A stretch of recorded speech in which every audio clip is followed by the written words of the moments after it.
So it's been a little while since I posted an update, so I figured I would do that.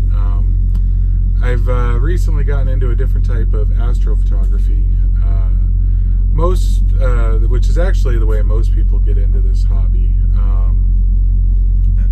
Which is a regular camera like this, and just a simple little tripod. And so I figured I'd mix it up a little bit. I'm actually in a loaner truck. My regular truck is having transmission issues, so my company put me in one of the trucks that was unoccupied, and so I couldn't bring all my telescope stuff with me, so I just brought my camera and my tripod, my laptop, and that was pretty much it. And I've done a few pictures, which I'll post those up.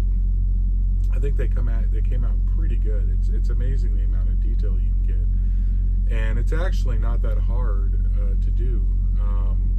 So I'll go ahead and do a basic overview of it. So this is the Canon R8, which is a mirrorless, essentially, what would be a DSLR. So it's a digital camera. It's got a full frame sensor on it. It's kind of cool. It's got this little swivel screen, so you can see what's on there. And the lens I have on here is a 50 millimeter. I believe it's f 1.2. I think. Actually, I can tell you real quick. Let's see.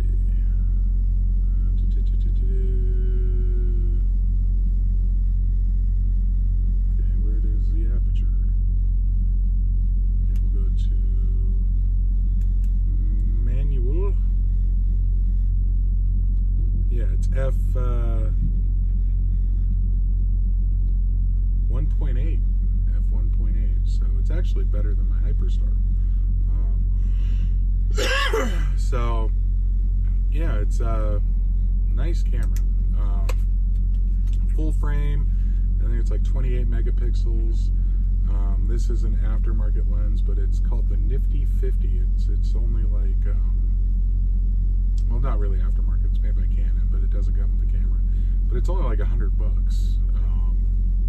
For an f1.8 50 millimeter, that's not bad. I mean, that's the aperture.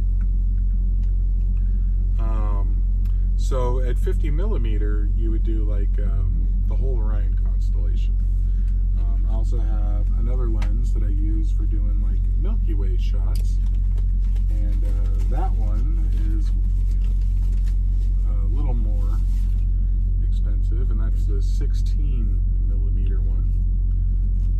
And see the lens on that, and that's the one I did the really nice Milky Way shot with. So I'm just trying to learn how to do that. It gave me something to do, and I'll probably try to do some cool Milky Way shots. Next time I go home, I think I'll probably go out to the beach and see if I can get one with the ocean in the foreground and see what I can do with that. Other than that, not a whole heck of a lot going on. I haven't been doing the telescoping as much because just the weather has been terrible, and they've been working me pretty hard. So, but right now I'm at a shipper here in Las Vegas, picking up a load that's going to be going to Georgia. I'm hoping my truck will be done.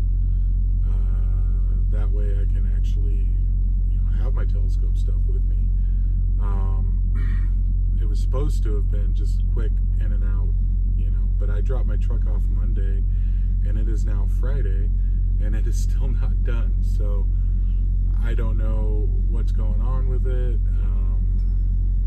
How dispatch is. They treat us drivers like mushrooms and keep us in the dark and feed us nothing but bullcrap all day. So it is what it is. I was supposed to actually go home this weekend, but with the issues with the truck, that didn't happen.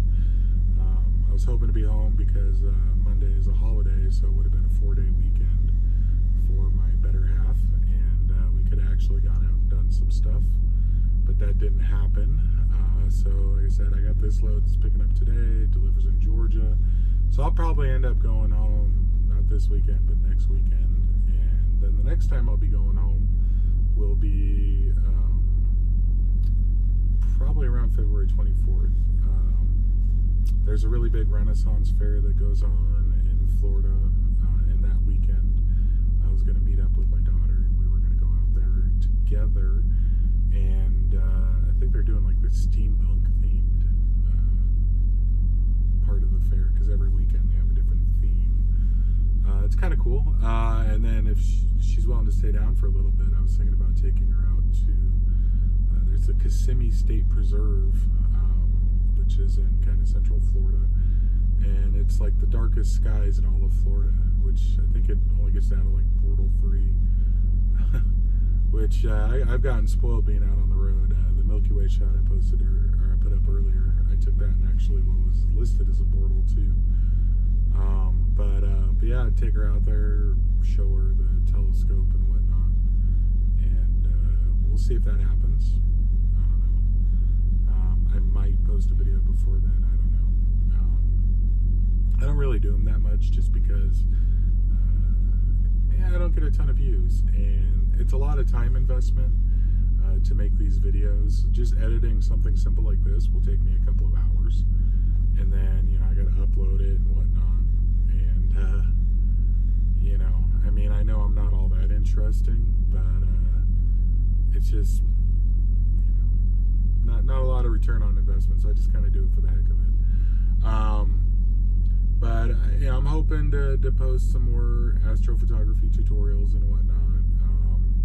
I keep changing my setup. For a little while, I went to using a mini PC with Nina, and I've recently gone back to using the ASI Air. The primary reason for that is Nina's great, and it has a lot of features that ASI Air doesn't have, but it takes a lot of finicky messing with settings and dialing stuff in and trying to get things working just right to do what I want to do.